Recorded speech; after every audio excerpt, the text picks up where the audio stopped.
Biz bugünkü dersimizde amilaza ve fermenti bırakmak yetersizliğini laboratuvarda sınav göremiz.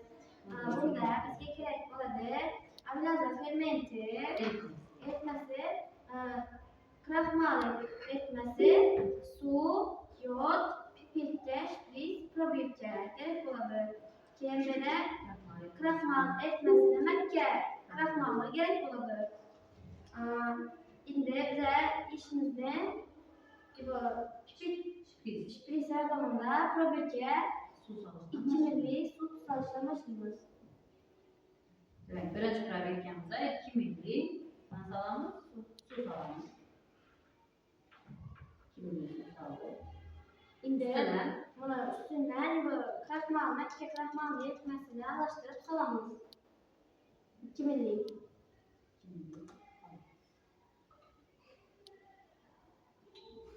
Şimdi bunu ikisini alıştıramız. Üstünden masamızda mı? Bir tane şey yok. Bir tane.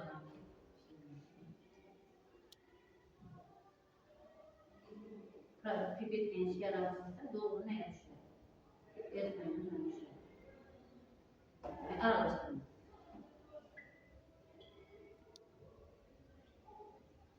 Bizde böyle krahmal, değişir, zaman renk payda oldu. Demek krahmal bilen yod reaksiya girişti. Yod bilen krahmal reaksiyasının neticesinde pardon qanday paydo bo'ladi? Binafsha renk paydo bo'ladi. Buni uyda oddiy sharoitda kartoshkani kesib, kartoshkani ustiga yotqizamiz vaqtimizda kartoshkani yuzasi ko'k binafsha rangga kirganini ko'rgan vaqtdan shu tajribani uyda bajargan hisoblanishimiz mumkin ekan.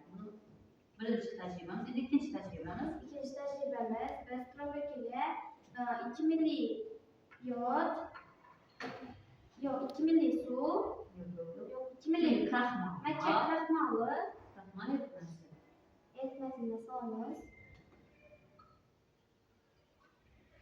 Buna izinden Aminolarsa amilaza fermentine fermentinden 2 milli. 2 milli salamız.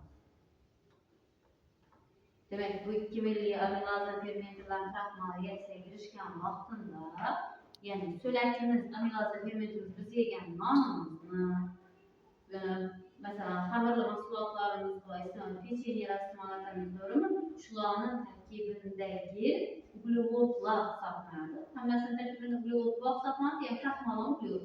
Shularni fermentimiz, amilaza fermentimiz nima qiladi? Parchalaydi. Demak, buni aralashtirgandan keyin necha daqiqa vaqt qo'yib qo'yamiz? 5 daqiqa ferment nimaga ta'sir etishi kerak? Kraxmalga ta'sir etishi kerak. 5 daqiqa davomida amilaza fermenti kraxmalni parchalaydi. 5 daqiqa endi kutib turamiz. Bizni 5 dakika vaqtimiz o'tdi. Endi biz bu aralashmaning ustiga bir tomchi yog'ni ko'ramiz.